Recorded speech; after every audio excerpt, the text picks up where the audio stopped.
John, I think you've misunderstood the assignment. Miss, I think you misunderstood life.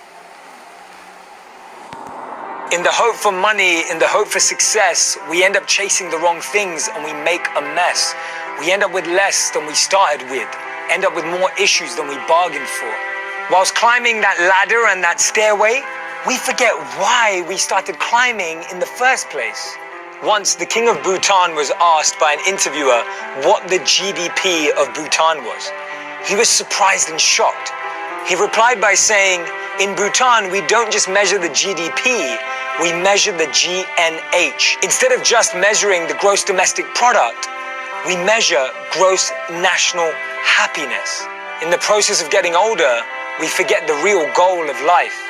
If you could make a little less and spend more time doing what you love, would that make you happier?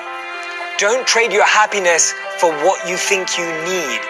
Things can never make us happy because they're temporary and limited, but experiences can last forever. Too many people are working hard on things they don't love, to spend money they don't have, to buy things they don't need, to impress people they don't like. When we create our identity around what we do, a career, a job, an occupation, we can never be happy because we're basing it on something external. But when we create an identity around who we are and what we want to be and become, then anything is possible. And remember, we become successful by what we get, but we become happy by what we give. Don't get the two confused.